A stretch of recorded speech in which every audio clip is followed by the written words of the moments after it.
Hello. Hello, it's time to read some tarot cards. Hi, everybody. Thank you for tuning in. We are recording this live on Facebook. This recording will eventually go out onto my Deadhead Tarot channel on XOTV. So please, if you're watching the live recording, please leave me a comment. Let me know what's going on. If you're watching this on XOTV, please leave a comment for me out on my channel out there. It's been a little while since I've done a live reading, so I'm kind of looking forward to getting into what the cards have for a message here tonight. It is a new moon in Taurus. So Taurus is the second sign of the zodiac. It is an earth sign. Taurus is where we begin to, we need to sort of worry about the material things of our life, the material comforts, things like our shelter, also like our body. So as we are experiencing the new moon in Taurus today, think about that. Try to maybe set some intentions about goals that you might have, positive intentions for the things that are keeping you safe and comfortable in your life, the material things around you. Okay, I think I'm going to get right into it with the Omega Land Tarot. And I think what I'm going to do to start off with is I'm going to take 5 cards. I'm going to shuffle the deck a bit here, though. I hope everybody's doing really well. Shuffling the deck. What I do is, if no cards fly out, I will cut the cards into 3 piles, and I will take the cards off the second pile that I cut. And what did I say I was going to take? I think I'm going to take 4 cards to start off with on the Omega Land. Okay. This is by, who is it? Boginski. Joe Boginski and Karen Boginski. And this is a tarot that takes place in sort of this post-apocalyptical universe. So the things like the cups are bottles of water and or cans of soup are the pentacles, I think. So I'm very excited to have people watching live. And I've got Sarah Dowdy out there, David Erlebach. Hello, hello, hello. I'm glad to see names out there. Okay, let me shuffle. What message do we need to hear as a collective here on this new moon in Taurus? Those of you who know, I do read for a collective community. I consider my collective community to be the people with the grateful souls. So if you have a grateful soul, then I am doing this reading for you. And as always, my goal is to be able to convey the messages that I see on the cards with fidelity to what they are supposed to represent, but also in a way that is most beneficial to the people in my collective community. Okay? Oop. Oh. Boom! On your mark, get set, go. This is the Ace of Wands. In this particular deck, wands are guns. And so, as you can see here, we've got the gun is saying, on your mark, get set, go. What does that mean? Well, are we in a race? Are we starting something new? Is there some sort of creative project that we're going on here? I'm not really sure. Okay, so that one just popped out on me, and I think I'm going to take 4 more cards, and we will see what is happening. So I'm going to cut the cards here on my desk, and dropping the second pile. Oh, ooh, okay. A bunch of them fell, but all right. So here they are. Ready? 4 cards. I'm going to draw 4 cards. The 4 of Swords. The 7 of Wands. The Ace of Swords, another ace. And the Queen of Wands. Okay, so we've got our on your mark, get set, go. But at the same time, here comes this 4 of Swords. See how they're kind of like inside and the windows are boarded up there? And there's a guy sleeping in the background. And this chick, she's getting her crossbow ready. This is kind of like a period of retreat, probably to kind of like rest up before moving forward is what I'm thinking. In the Rider-Waite Tarot, this would be the card where the guy's laying in the sarcophagus and he's just resting. So it's kind of a card of rest. It's kind of a card of swords are our mental energy. So it's a time where you're kind of like getting your mental processes kind of like in line. Okay. Then we've got the 7 of Wands. This is a picture here. We've got 5 people sitting around a campfire. Everybody's armed. And there is a watchtower. There's 2 people up in the watchtower here, and it looks like they're in a fortified community. So these people are pretty well fitted for whatever might be approaching them. Okay, so we've got on your mark, get set, go. We've got this period of resting up, but then we've got this sense of everybody here. They're feeling pretty confident because they've got their lookouts. They're in this fortified kind of campsite. There's 5 of them armed. They've got a big rip-roaring fire. They're ready to go, or they're prepared. So there's this sense of being rested and prepared to go. Then got the Ace of Swords. And, you could almost like this guy, he's got his back turned to us, but it looks like he's looking through binoculars and he's got his crossbow. So he's kind of like looking. There's this sense of mental preparedness there. Again, swords are the mental energy. So something new is on the horizon. But we've heard the gun going off. It's time to go. I'm getting the sense that this period of rest and this period of getting prepared and, or at least, getting in preparedness is here. And now it's kind of like we're looking out, waiting for the thing to come. And then we've got the Queen of Wands here. So she is a creative person. And I think I'm going to read the book on the Queen of Wands because there's this little book that comes with Omega Land.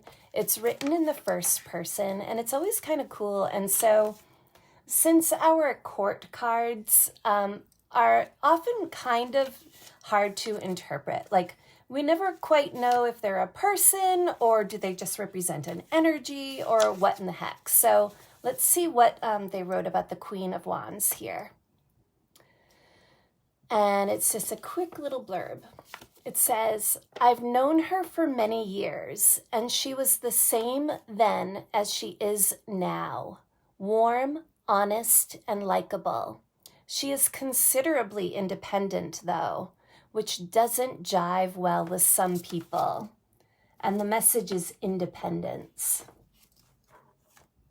Reminds me of this one in the green shirt here with her crossbow. It's like, has she cut her hair? you know, she's gotten prepared. Now she's cut her hair and she's like ready to go. So we're talking about an independent energy here. Now, just because it comes up as a queen doesn't mean that it has to be a woman. It just means that the energy here that is embodied by the Queen of Wands is kind of like the epitome of the wand energy. Okay? She's vibrant and creative, and in this case, she's independent. So this is a person that is embodying, I don't know, some powerful, creative energy. Let's see what else comes up. I'm going to shuffle the cards a bit more. And I think I will take 4 more cards. Whoop! One just fell out. See it? 3 of Cups.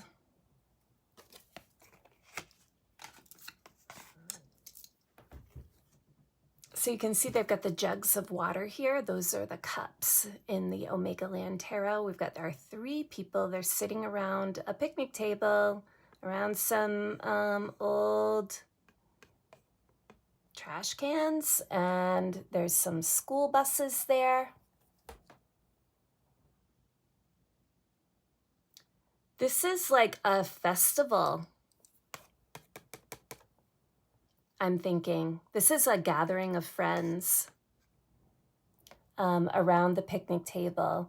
The buses are conveying to me that people have converged in this this place that they're in, and they are having a convivial moment. These would be allies, I believe. Let's read it. Let's read this. 3 of Cups. We all know work is work and that it needs to get done, but every once in a while you just need a break. Gather around, chat about the small stuff, opine on universal ideals, whatever. I mean, what's the point of surviving if you can't relax once in a while? And the theme is community. It's this energy here. So, yeah, what did it say? Every once in a while, you just need a break. There's this sense that there's been a break in the action, like with the 4 of Swords here. But at the same time, it's a gathering. It's a gathering of community. Okay. 3 more. Whoop. Another 3. There's the 3 of Wands. I think that we've gotten this card probably every time I've ever used Omega Land. And you can see these 2 people, they are fresh looking, they're clean. And they are moving towards this city off in the distance. And the city is where the chaos is, right? I mean, they're leaving the calmness and they're going towards the city. They are going into the battle, kind of. So maybe they are going towards their community, or maybe this is a representation of the community itself moving towards the city. I mean, I'm getting messages, you know, I'm thinking about current news and things like that, where all of a sudden we have possibly the musical world opening up more. And so I feel like this is our people in our collective here looking out forward and towards this here. A sense of anticipation to be with community again. Okay. Let's see, what did I take? 2 more. Okay. 7 of Cups. This can often represent some mental confusion. This is a card where two people are going into the cave. One guy has a flashlight, and he's looking at what appears to be supplies. But what is not seen is this like kind of cavern of the creepy crawly sort of things. It could represent a warning here. I mean, if those of us in our collective community are kind of like looking forward and looking towards coming into the community again, there's this sense of like, oh, we're really looking at the positive here. We're shining our light on the things that look the most promising, which is awesome. I mean, you know, we should do that. However, I think that there's a warning here to just be careful, tread carefully, because you don't, you know, there's risks out there somehow. All right. Whoop. And another one just flew out on me. What is this one? 9 of Wands. This card, okay, this guy's like up on the top of a building, and he's got all these weapons around him, and he's just kind of like sitting there. There's a building on fire in the background. Let's see what the book says about the 9 of Wands here. Oh yeah, my friend Kim Wessel is watching. She said, who's got your back? Be careful. Yep. A lot of this is about who's got your back. Like these people around the fire here have each other's back. These people have each other's back because they're both in this resting mode. Sorry if you hear the train going by. I think this person has your back because he's looking through his binoculars, looking out towards, you know, whatever's coming. So 9 of Wands, let's see what this has to say. Things looked bad for this guy when I came upon him, but you know what? He lasted this long, so that says something. He gathered his inner strength and held off his enemy long enough for me to arrive. And the message is persistence. He gathered his inner strength and held off his enemy long enough for me to arrive. So it's not only who's got your back, but whose back do you have? You know, like whose back do you have in this new universe as we're looking forward? We are looking forward to certain things that look like they have light on them, but, you know, there's still danger out there. Whose back do you have? I'm going to take 2 more, I think, from Omega Land. Whose back do you have? It's like loyalty, kind of this theme of loyalty. On your mark, get set, go. The resting, like who's got your 6? Oh, 3 cards just popped right out. I think I'll take them. 9 of Swords. It's that dark night of the soul. Ooh, there's a Queen of Cups and a Page of Coins. Like, who's got your back when you're feeling like this, when the chips are down? Or is there somebody around you whose chips are down? And then this Queen of Cups. So far we have 2 queens that have come up. Let's read about the Queen of Cups here. Cups are emotional energy, also psychic energy. Let's see what they have to say about her. She looks pretty friendly. She's got her nice skirt on. Look at this girl. Beautiful, compassionate, and not weighed down by the force of the world. She's one of those people you can just talk to when you need to unload. She really understands human emotion. She's resilient, and that strength rubs off on other people. And the key words are affection and emotional maturity. So, whose back do you have? Who's got your back? There's this sense of an emotional maturity that might be kind of like coming up out of this experience that our collective has been in this last year.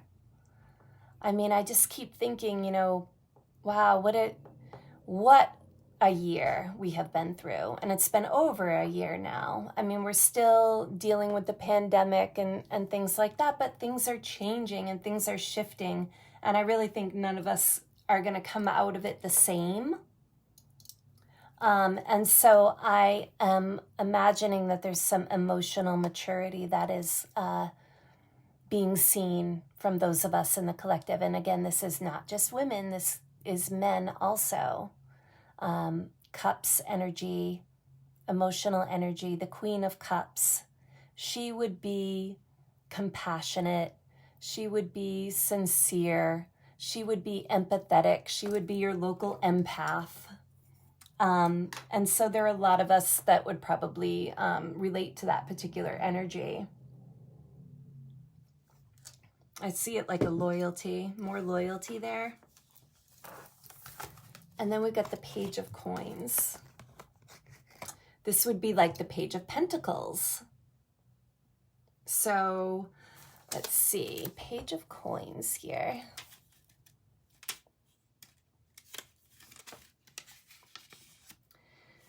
This dude has some good info.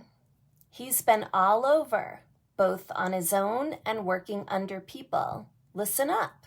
He might just be the man you're looking for when it comes to making a little coin. And the key word is advice.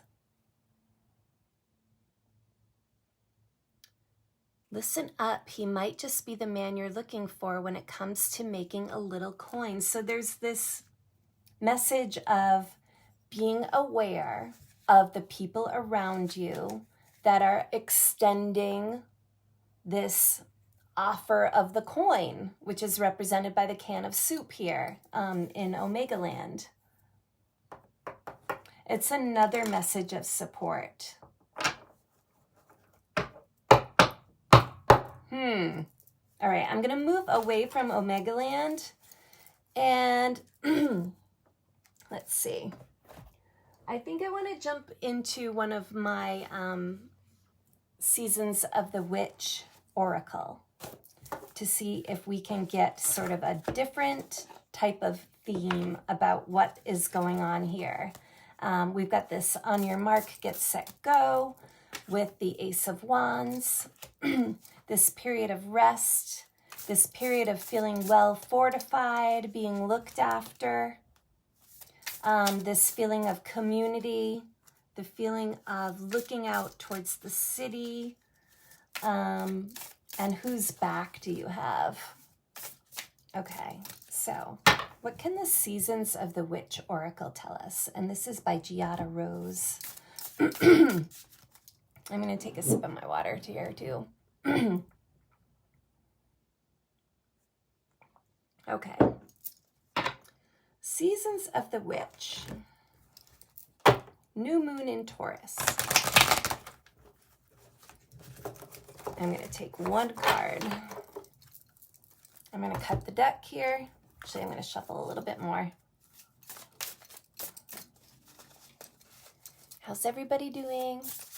I hope everyone's well. I'm relating to that Four of Swords card. Like, I am this person that is sleeping on the couch there. I've been like, resting. I've been resting. There's just suddenly this feeling of so much that's going to happen, and so much to do, and so much going on. You see my pin? Aw, Sarah Dowdy says, good. I love your readings. Thank you. That's so nice of you to say. I'm very grateful that any of you that are watching are here. And again, I really do hope that my readings provide a message that my collective community would find valuable and worthwhile. Okay, cutting the deck. Seasons of the Witch. Oracle, let's give us something good here. Let's give us something with some meat on its bones.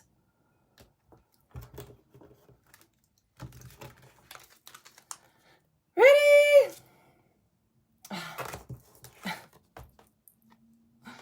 All Hallows Eve. All right, well, this is like Halloween again. This is the Witch's New Year.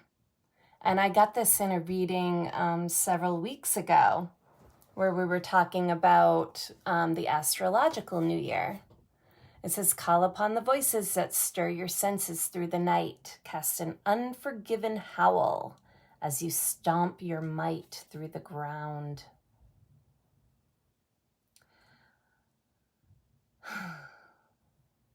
Halloween. I mean, it's the new year again. It's this theme of the new year. Let's take a look at the book. It's the #1 card.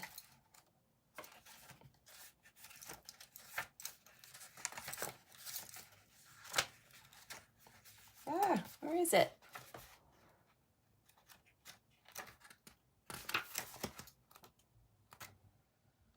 Okay, All Hallows Eve. I'll just kind of give it a quick. On this night, the veil between our world and the next is at its thinnest.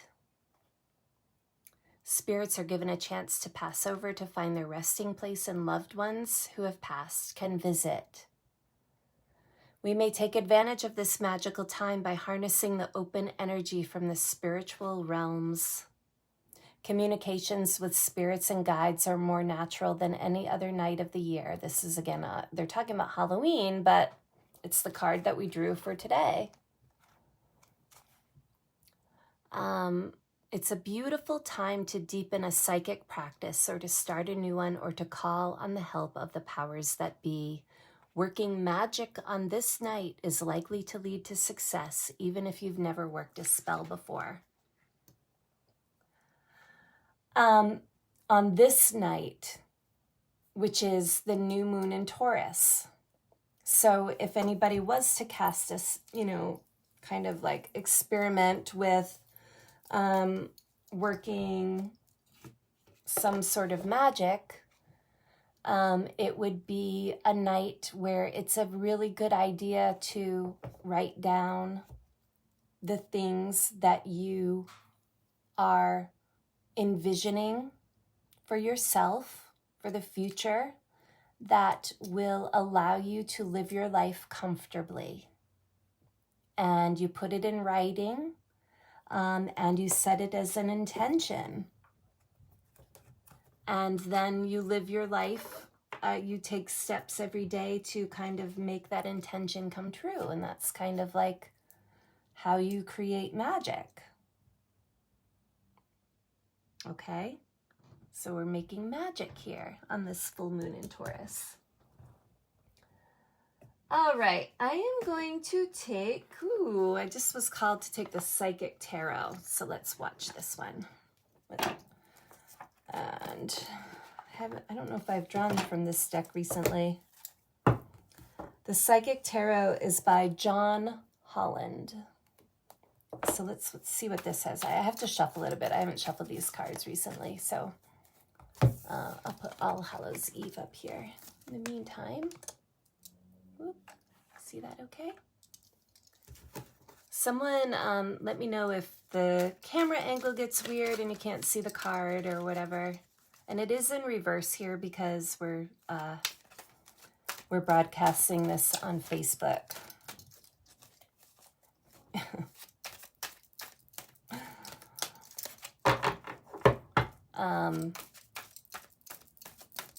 After this recording is over, what I have been doing is basically uploading the video onto my channel on XOTV, which is Deadhead Tarot.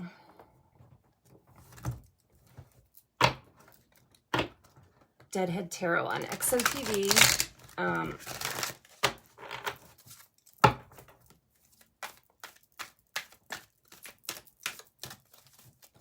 All right, let's try 3 cards from the Psychic Tarot here. This magic that we're working on the new moon in Taurus. Whoop, there goes one. Balance.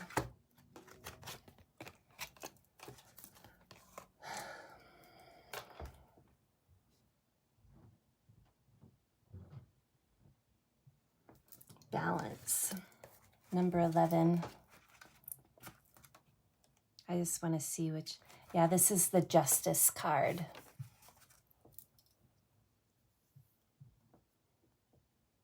Justice, karmic justice. This card represents the need for balance and harmony with your inner life, as well as with what's surrounding you in the physical world. This denotes that some lifestyle adjustments are required at this time. It could be associated with love, relationships, business, or even your career. Balance. Yep. The balance card is also being shown to you to make you realize that what you perceive to be happening around you is really an externalization of an inner process or conflict that you may be currently experiencing. Have faith that justice will triumph, as justice and karma go hand in hand. Take only what you have earned, treat people fairly, and don't take advantage of anyone. This is all part of living a balanced karmic life.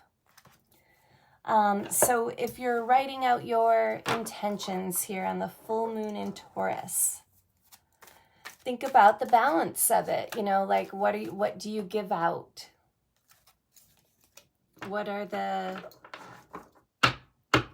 gifts that you can give out? And then in turn, like the karmic reward kind of comes back. And also there's this sense of like the balance between the internal and the external. So maybe some of us have been, I'm almost getting like maybe some of us have been too far like internal lately. And maybe there needs to be some balance there. Like I was saying, like, oh, this is me, like I've been sleeping here, like, maybe it's time to get outside of the head and out into the physicality. And the physicality would be a Taurian theme for our new moon in Taurus. Okay, let's take 2 more cards. Balance here. All right, let's see what comes out. Moving on. And light. This is the Sun card. Let's look at this moving on. This is the 6 of Swords.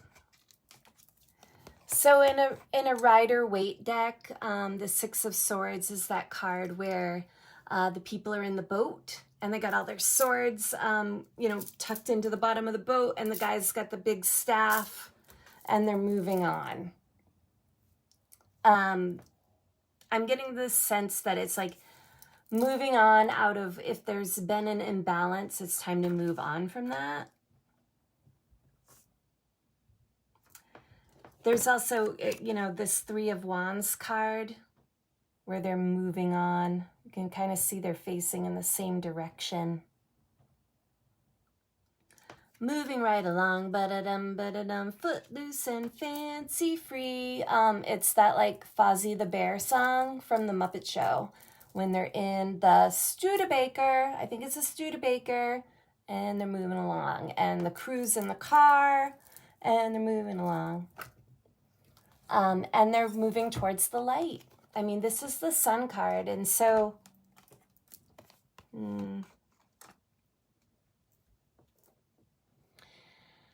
The thing about this card is you see her posture. right? I mean, she's got her arms out and she's really like, she's looking up and she's calling it in. She's allowing it in. And so you're not going to see the success that you want if you're not actually working to allow it into your existence, kind of. You have to have the open posture to it.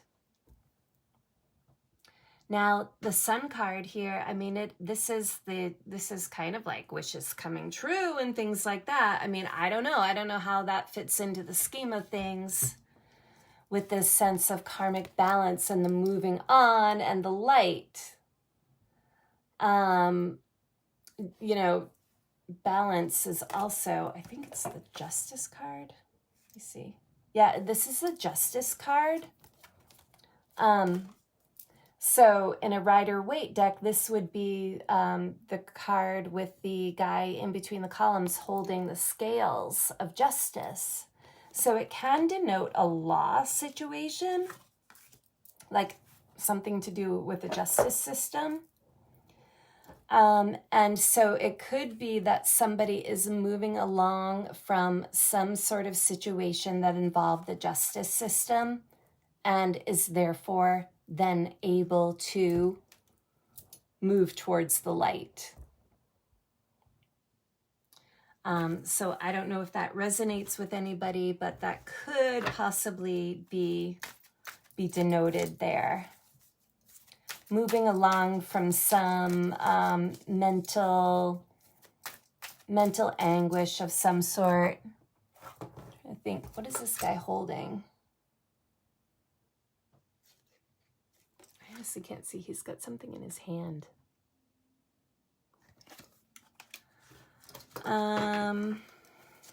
Moving on. Yeah, like some sort of situation that had to become in balance. Somebody's moving along from that and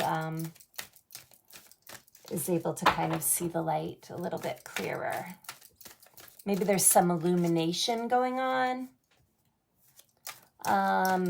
Some sort of like epiphany.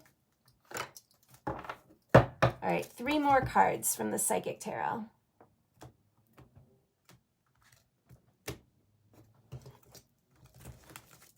Ready? Woo! I love it when this card comes out. The Crown Chakra. Yay! Woo! Hope. This just gave me chills. I've never gotten that card before from this deck. And intuition. I gotta get my bells out.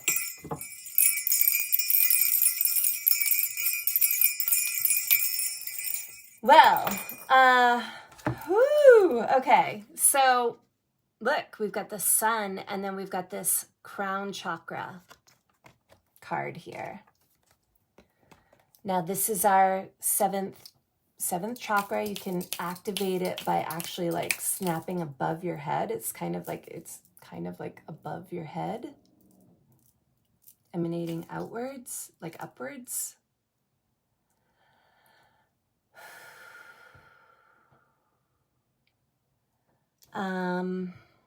Let's see. And then we get this Hope card, which is number 17. I gotta look and see. They rename it, and you know, if it was regular Rider-Waite and I saw the card, I'd be like, oh yeah, that's what this card is. But then they rename it on me.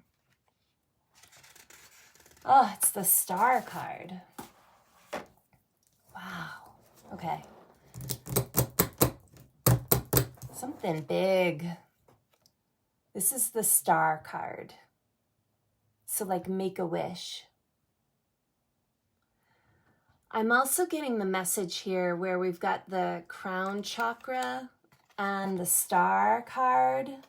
There might be some like upper chakras that need to be activated and anchored onto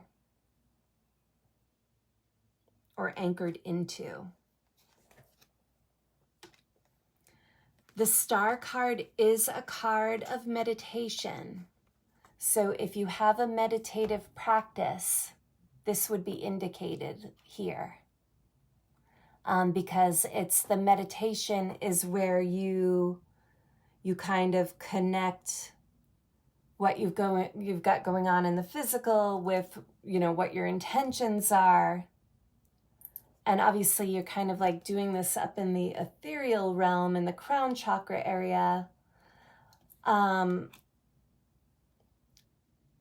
So, and then we got the intuition card here, this is the High Priestess, who, she is like the ultimate intuitor in the major arcana. Intuition. Let's read about this intuition card.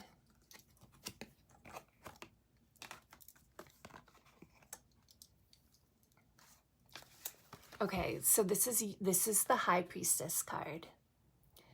And it's usually, we see the High Priestess, she's sitting on a throne in between two columns, and she's usually holding a book, like the Book of the Akashic Records, perhaps. So it says, intuition is the language of the soul. When this card shows up in a reading, it's a clear message that it's time for you to use your intuition. Just give it a chance and you'll quickly notice how it might be trying to get your attention. With so much information in the world vying for your every thought, it's easy to ignore or fail to acknowledge your insights. Synchronicities and so-called coincidences are powerful signs that intuition is knocking at your door or on your door. Have you heard a phrase or saying repeated by more than one person today? Do the same numbers keep showing up in your life? Has someone mentioned the name of a specific individual whom you were just thinking of? These are all signals for you to pause, be open, and pay attention. This is a perfect time to seek the answers from within. Turn inward, where you'll find the solutions and valuable insights that are waiting to assist you. When you learn to use and trust your intuition, you'll begin to have a sense of not only the right timing, but you'll also begin to perceive people and situations with a deeper and more discerning eye. You'll not only observe beneath and beyond what's actually in front of you, you'll see the real deal.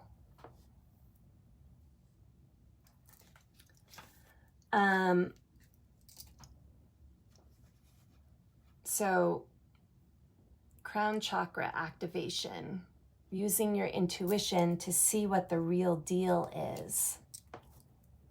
With the Star card here, again, like I've said, it's a card of meditation. I mean, you can see kind of the glowing energies here.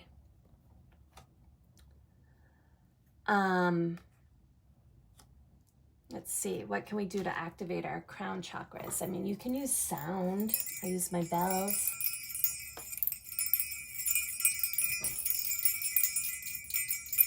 You can snap. You can pat your head. And there's not really only just one crown chakra. There's lots of, there's more chakras above us. And we've got like our high heart that's up in the ether.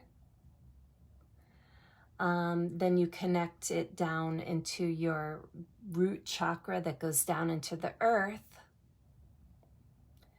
And if you can imagine yourself as the light in between those two things, that high heart that exists way up and the root chakra that exists way down, and you're in the middle, and you're kind of there anchoring it. It's a way to heal your inner child too. Maybe it's a message for somebody to look up inner child healing meditations. I don't know why that's coming to me, but I think it's just related to whatever I'm thinking of with the high heart and the intuition. It's this message of like, really loving yourself and caring for yourself and forgiving yourself and kind of like letting go, moving on from some darker energies. So maybe somebody's moving on from a darker narrative. I'll take 3 more from this. So this darker narrative, and you know, moving on, here we go. I mean, we started off the reading with the Ace of Wands here, which is on your mark, get set, go. So we're moving on with light and hope and balance. Oh, the balance there. Okay, do 3 more cards from this.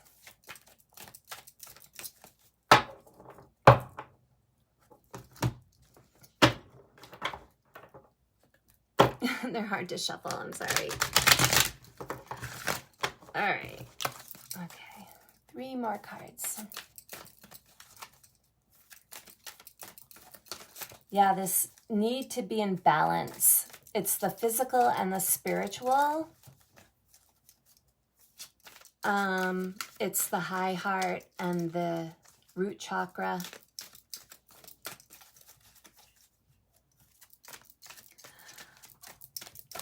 I'm looking at the Queen of Cups here too,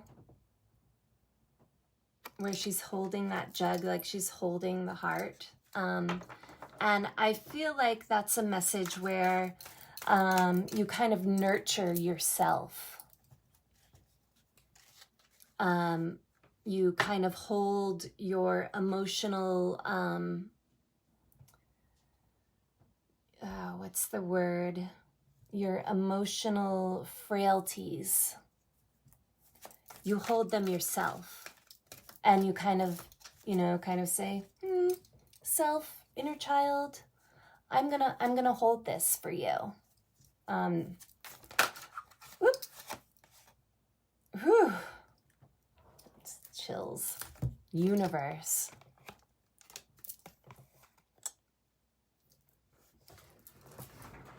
All right, I gotta, woo! The universe.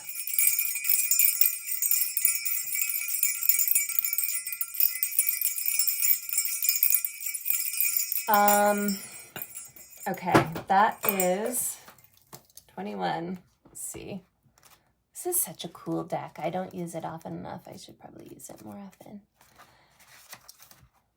often. This is the World card. So it's this karmic cycle. You know, it's related to the Balance card. But the World card, it's basically the end of a huge karmic cycle, like a spiritual karmic cycle. Almost like reincarnation. It says, you've come far on your journey, and it's time to be rewarded for your efforts. This card symbolizes completion, triumph, peace, liberation, and fulfillment. Everything you've strived for is within your reach. Meet it halfway and grab it. The universe is the last of the major arcana cards and reflects the work that you've accomplished on your travels. But more importantly, it represents the wisdom that you've gained along the way. You should now honor and acknowledge the truly wonderful soul that you are and accept the vital part that you play in the bigger scheme of life. The world is yours to command, and you're free to travel in whatever direction your heart desires. You're connected to everything in the cosmos. The universe card is a reminder that the same energy making up the stars in the sky, the same energy that's coursing through the universe, is in each and every individual. In ancient times, many believed that each star was the soul of one person. They also believed that these souls shined so brightly to guide others through the darkness, and so too can your wise soul. Yeah, like really honoring the soul within you, the light within you. Bringing it into balance and honoring it and nurturing it, because you are the light. You are your soul.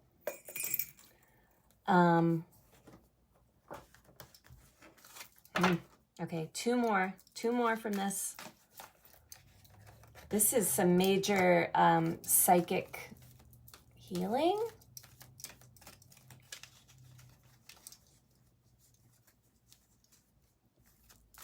It's almost like, it's just like, is it kind of like the inner child looking back at you here and being like, hi. Yeah, Kim Whistle says, nurture your soul and light. Yeah, really nurture it. Like, take care, like, be in your Queen of Cups energy. And really take care of yourself.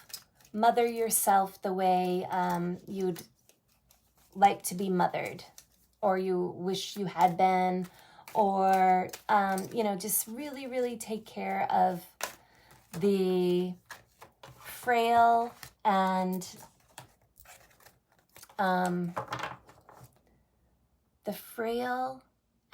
scared parts of yourself.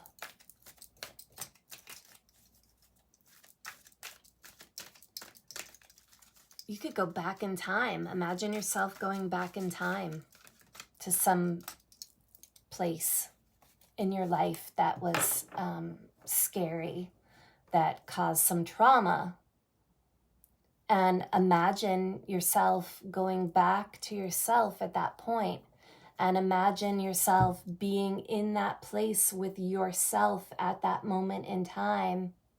And see yourself in both existences, and go to your past self and say, okay, I'm here for you. I'm gonna carry you through this.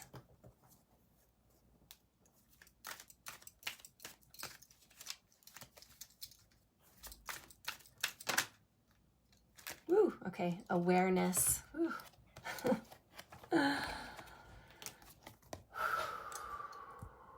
It's number one. It's the Magician, I believe.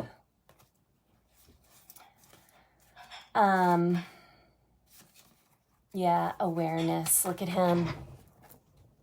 Talk about our crown chakra activation. Yeah, I mean, I was just talking about, like if you could imagine yourself going back in time to a place where you were feeling really vulnerable and you wanted protection but didn't have it. Imagine yourself going back into that time using your intuition here, using your imagination, using your heart chakra. Your crown chakra. And bringing your awareness back to that point. Bringing your awareness to the light within yourself. Because, this is the Magician card. So, we are all the magicians of our own life, basically. And also what this is saying to me is what you are imagining in your mind is what you are going to create, right? So if we are thinking about being in the law of vibration, the law of attraction, we want to keep our crown chakras and our intuition and, kind of our mental energies like in balance, because when we're out of balance, we're going to bring in the negative. So here he is using his awareness to, he's being aware of using his mental powers to create the reality that he wants.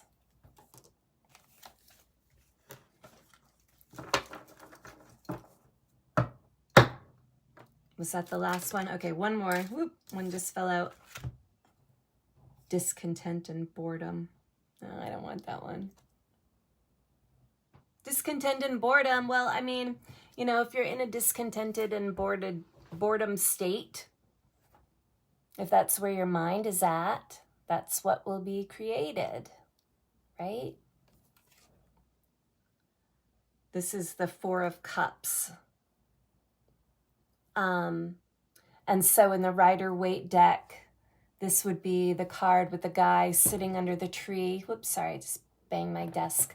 And there's like 3 cups. What is it? They're knocked over.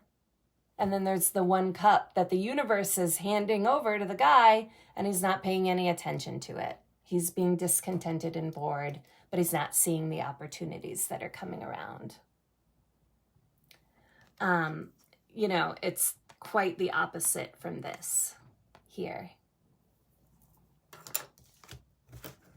All right, enough of the psychic tarot. Let's see. What do we want to take?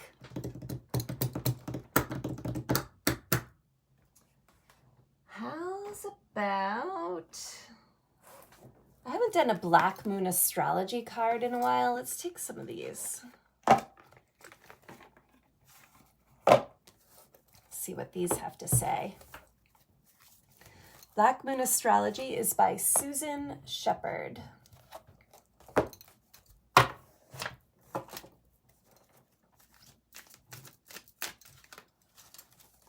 I love this magician guy here.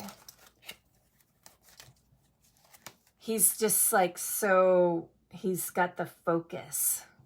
He's like laser beam focus there. A total like manifestation energy. I mean, it's that crown chakra activation too.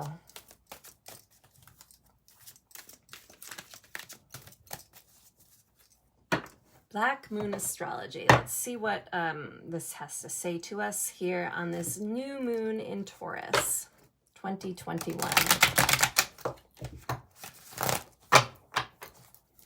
So basically like 6 months from now, I think is how it works, there'll be a full moon in Taurus.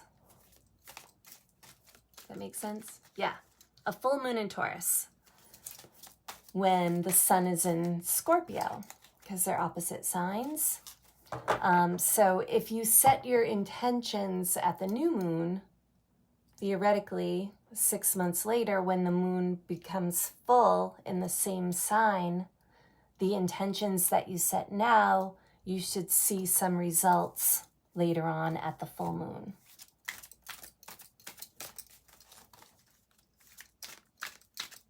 That makes sense?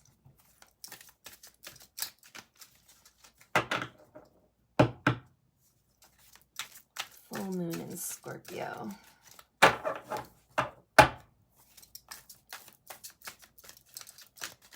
All right. No. Whoop. Full moon in... Never mind. Anyway. Mars. Force.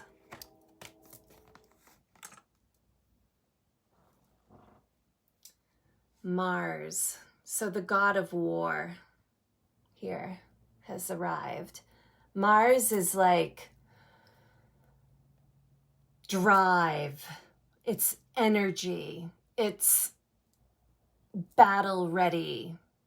It is propelling us forward with vigor.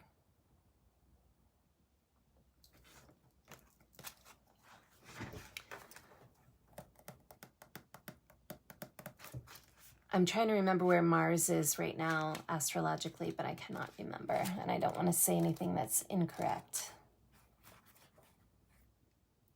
Okay, where's my Mars?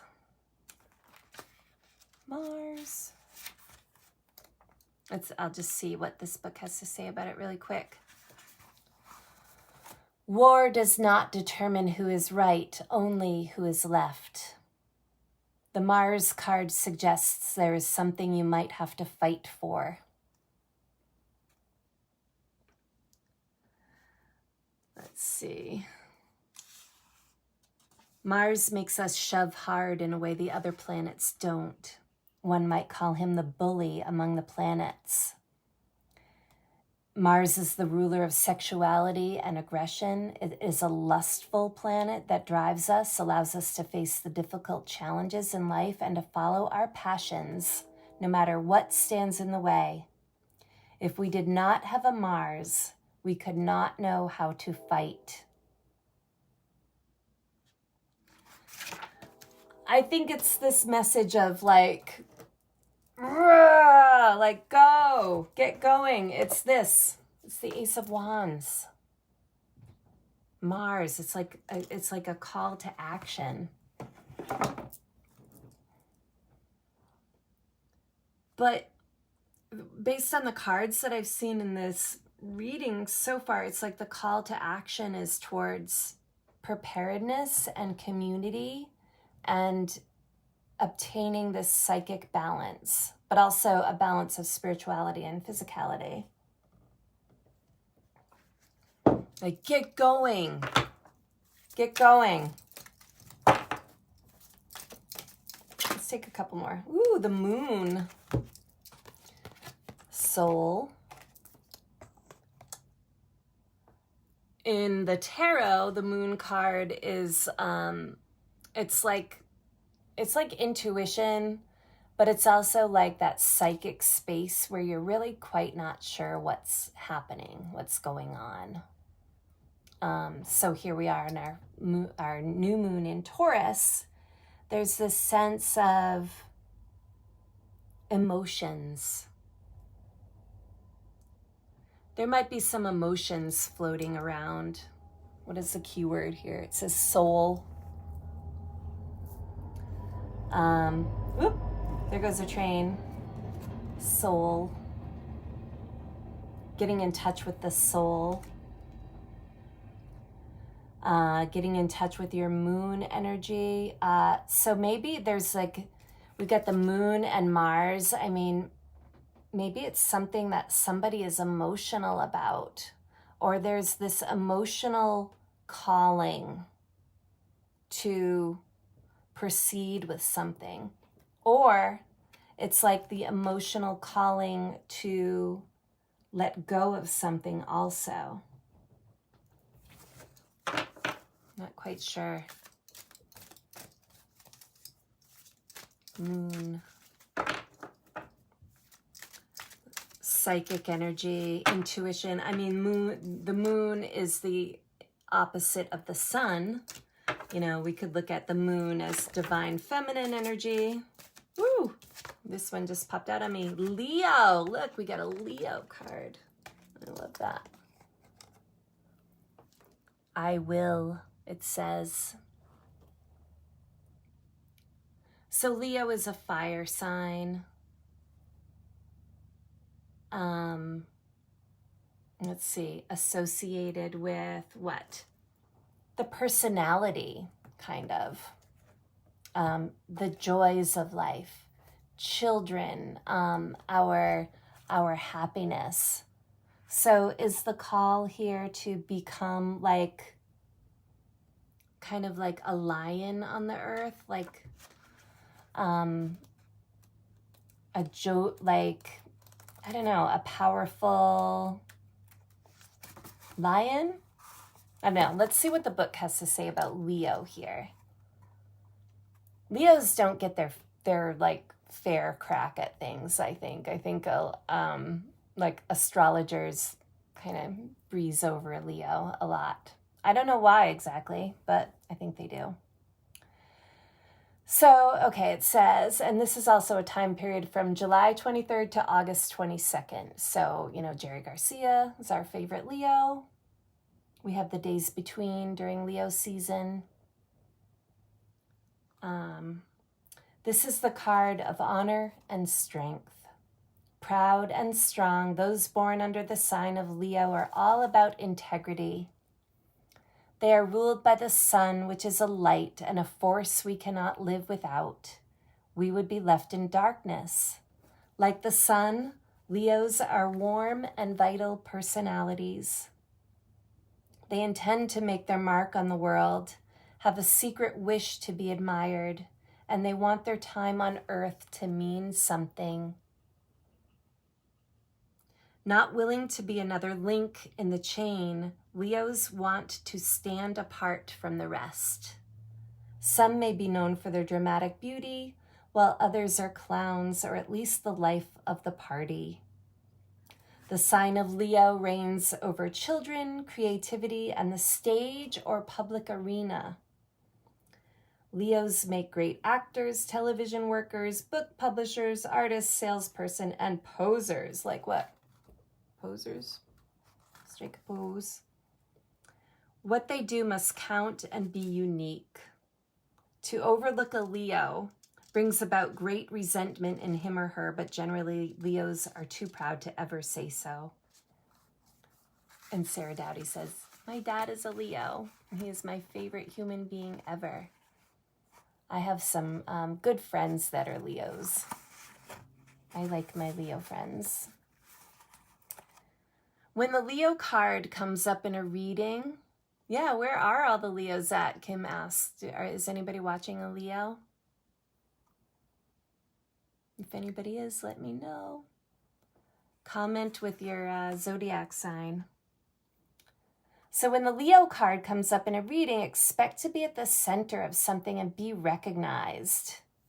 It may be to do with awards, a television appearance at a conference or a public forum, or any place where people gather.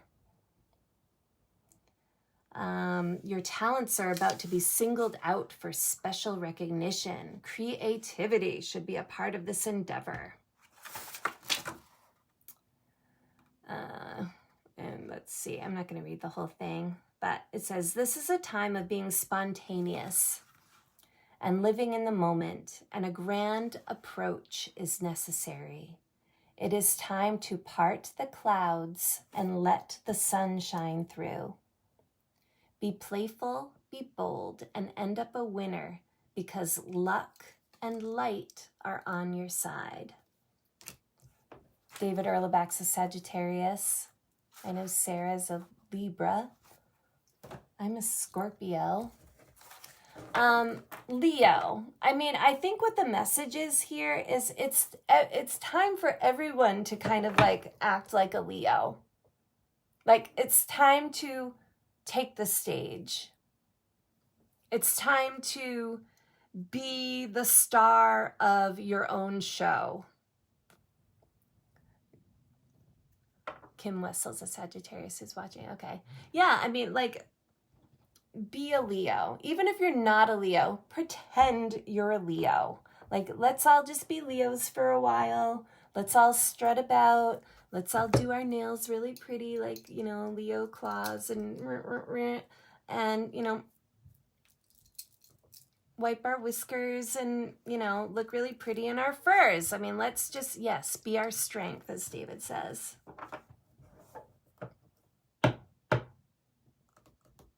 I like that. Leo is not strong in my personal chart. I don't have any planets in Leo. So it does tend to be, maybe it's in my own life that I tend to like overlook Leo. But the interesting thing is, oh no, that's not correct. We have eclipses coming up later this month, but they're actually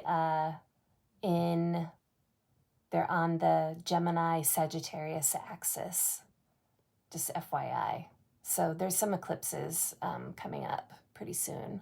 Also, just FYI, Jupiter is going to be moving into Pisces on the 13th of May, and it'll be in Pisces until July 28th, and then it's going to go back into Aquarius where it is now until the end of the year, and then it'll move back into Pisces. So if you know where Pisces is in your chart, we're going to have a strong Jupiter influence coming in there. So there might be some, like, I don't know, expansion in wherever Pisces might be in your chart. Okay, let's take another one from these Black Moon astrology cards. Yeah, like, be a Leo, strut about. See my lightning bolt? My friend Kimmy gave that to me. I don't know if you can see it in the light. Oh, there it is. One more card from astrology. I wonder how long I've been on. I can't really tell. I don't have a clock in front of me. All right. One more card from astrology. Woo! 11th house.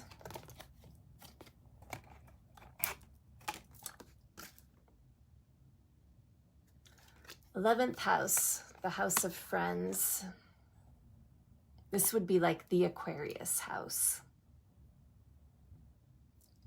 Thank you. Kim says she loves the pin. Kimmy gave this to me. It's 13-point lightning bolt. We got the 11th house of friends. This is the Aquarius house, kind of. You know, Aquarius is all about humanity and our connections with other human beings. So let's read a little bit about the 11th house. And what the hell are we talking about here with an 11th house? Anyway, well, the zodiac chart for everybody is basically like a clock, a round clock that has 12 segments in it. And each segment is called a house. The first house is where your rising sign is. It starts on the horizon. It goes below the horizon, then it rises up above, and then it goes around until it comes over to the 11th house, and then the 12th house is the last one. Okay? So the 11th house,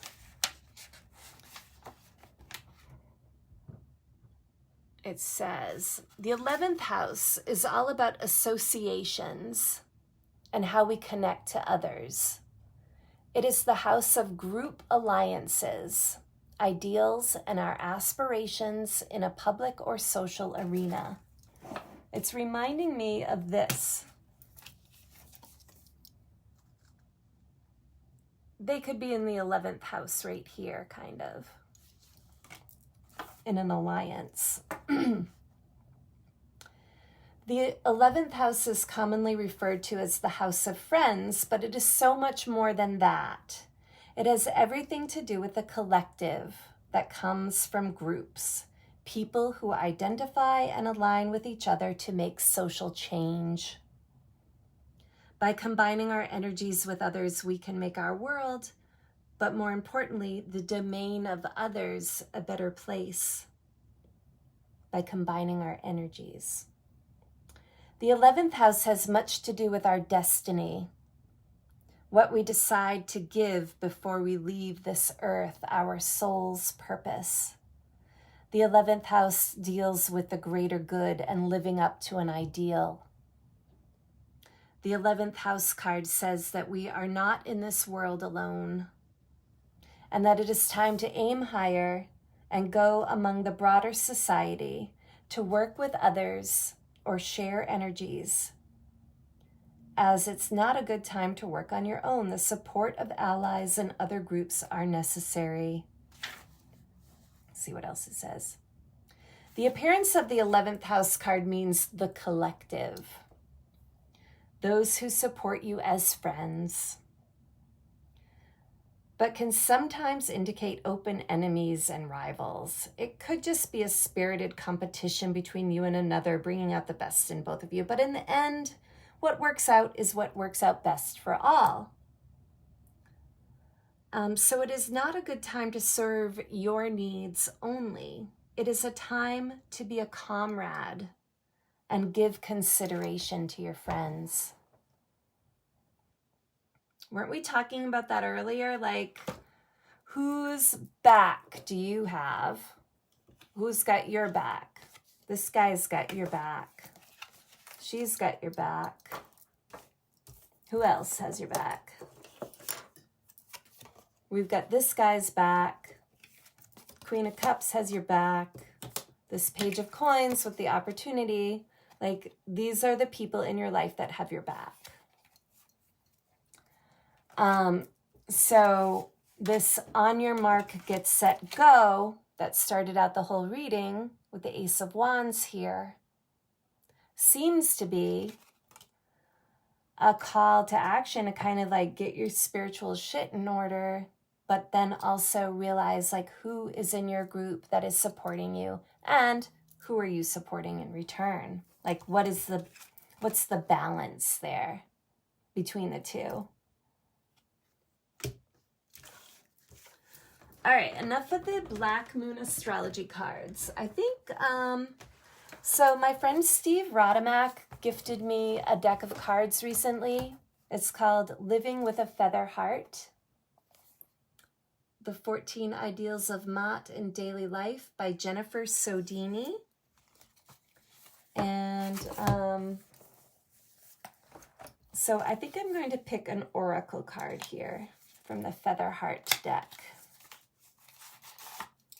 These are really pretty cards. They're beautiful. Steve said that his cousin from Romania was the illustrator. So the images are pretty awesome. So as we're talking about our 11th house, our Aquarius house, our house of friends, our house of community, but at the same time, we're also talking about ourselves as like walking with our lion hearts. I think the two can go hand in hand, right? I mean, we can walk around being lion hearts, but we can also be part of our community. And maybe it's a pride of lions. All right, let's see what we've got from this oracle deck here. I'll take a few, but I'd like to take one at a time. And I do have the guidebook here, so, whoop. All right, there it is.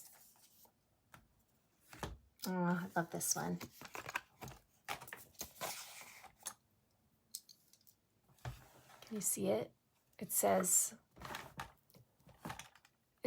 I regard all altars with respect.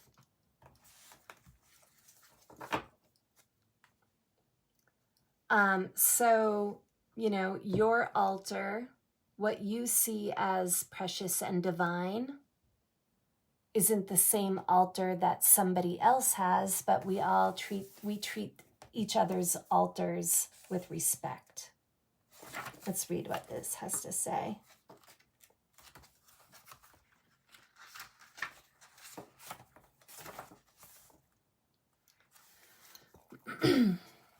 The altar is a sacred space where we pay respect to the elements, artifacts, and teachers who have had a divine impact on our lives within this creative reality.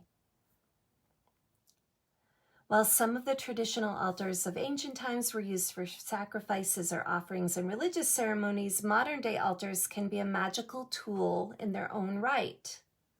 Not as sacrificial venues, but rather spaces of sacredness honored. Let's see. Respect and allow, honor and give blessings. Bow to the heart of creation. which is at the essence of every tradition, even though you may not fully appreciate or understand each one. If you'd like to honor this ideal in your own practice, designate a sacred space within your space to create an altar for meditative and magical work.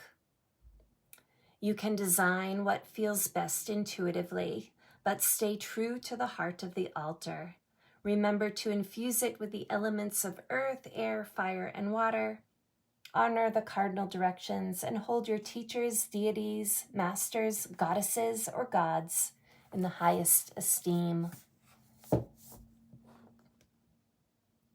I honor all altars with respect. And it's also like this kind of like namaste. I honor the light in you. You honor the light in me. We are each our own sacred altar.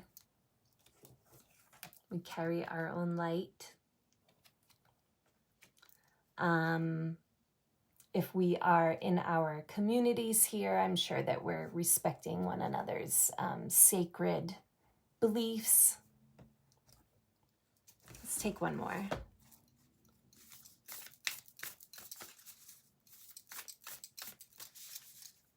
I really like that. I mean, I think it's this energy of people having each other's backs, honoring each other's sacred spaces, really trying to do some inner work individually also. Like we've got this collective reality, but then we've got this like Leo energy, which is really about the self, in combination with that 11th house friends. So I think what the message we might need to hear is like, okay, how do I walk as a lion, honoring my own light, honoring my own altars, and also honoring my friends and my comrades also in the same light. Oh, okay, I love this one. I give offerings that are genuine. Look at that.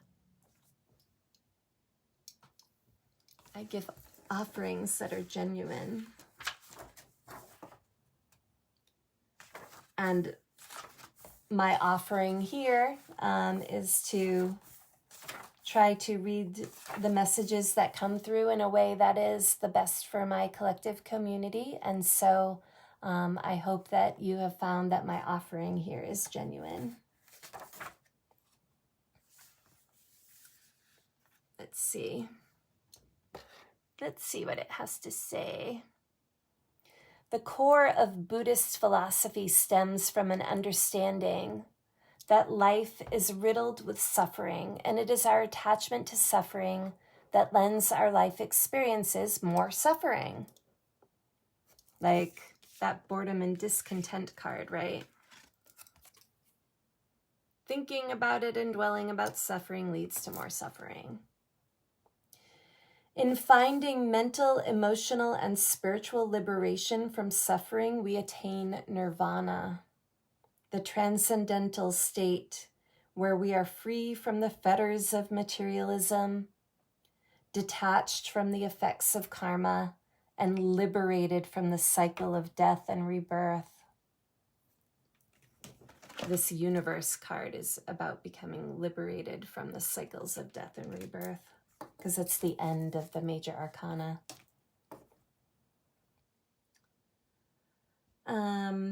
Let's see. A comparable archetype is considered in the halls of Amenti, or the Akashic records, where records of past and future lives coexist, but there's also a space where the soul is free from the body, living in light and able to begin the cycle yet again if it so chooses. And it's from the Emerald Tablets of Thoth, translated by Dr. Durial. Okay, I'll read what it says from the Emerald Tablets of Thoth. I've never heard of that, so I'll have to check that out. But anyway, it says, Dwell here, or leave here, when thou desireth. Free is Amenti to the Son of Man. Take thou up life in what form thou desireth, child of the light that has grown among men. Choose thou thy work, for all must labor, never be free from the pathway of light.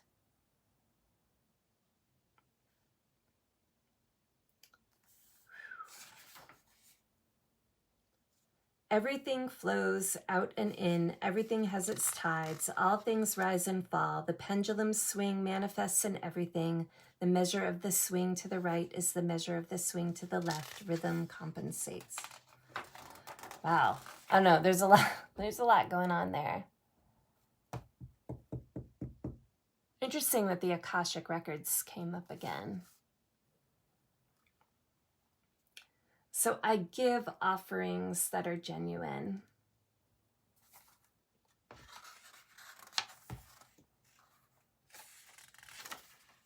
Liberation may be found in loving all without attachment, giving because it feels good to give, and allowing your presence to be a gift, given without expectation of anything in return. That's a pretty good message. I think I'm going to take one more card, and then that is going to be the end of the reading tonight for the new moon in Taurus. And let's see. I think I will take, I'm going to take an Oracle of Mystical Moments card. This is by Katrine Weltstein. I'm going to give them a good shuffle. And I want to thank everybody for participating in the live recording here on Facebook. And this video will be uploaded onto my channel, Deadhead Tarot, on XOTV.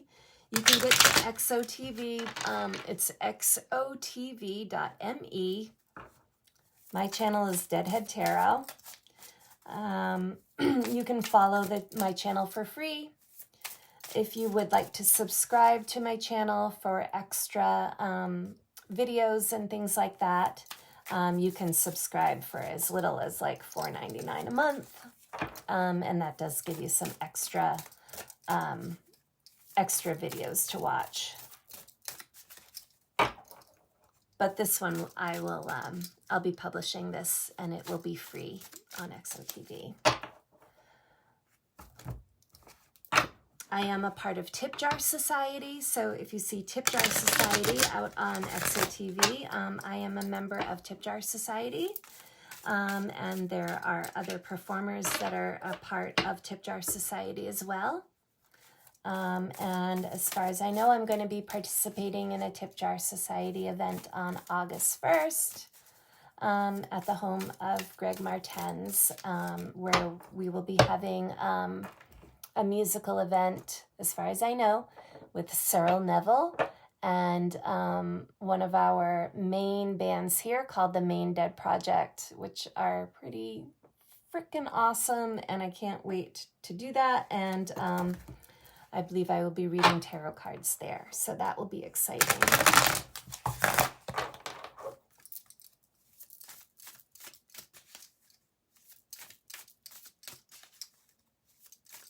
Okay, one more card. Cut the deck. Here it comes. Oh. I haven't seen this one yet. I like it. It's called The Perfect Key. Number 29. The Perfect Key. Look at this. Where's my pointer? Got a heart in a bird cage. The bird's got the keys. There's the keys. She's got her little hat on. She's got her bird on her shoulder. The perfect key.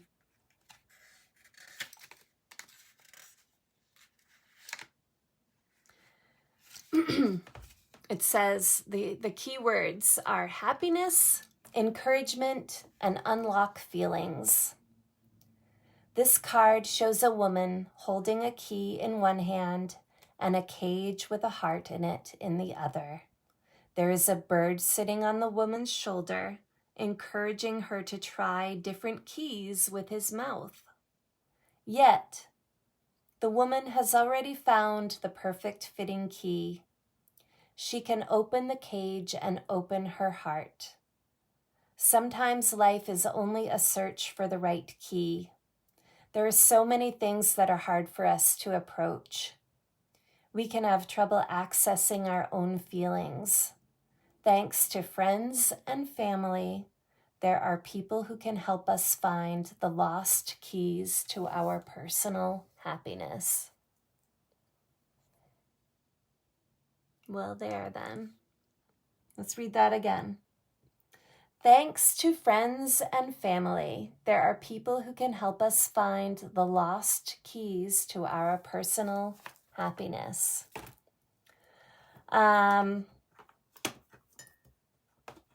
There you have it. On your mark, get set, go. Find the key. Unlock your heart. Do some meditation.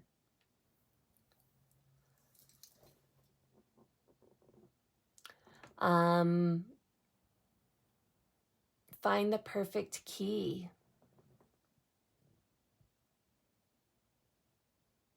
I wonder what that bird is saying. I don't know. I honor the light in you. Thank you so much for joining me. This has been a really nice reading. It's all about community, meditation, finding balance, friends, becoming a lion heart,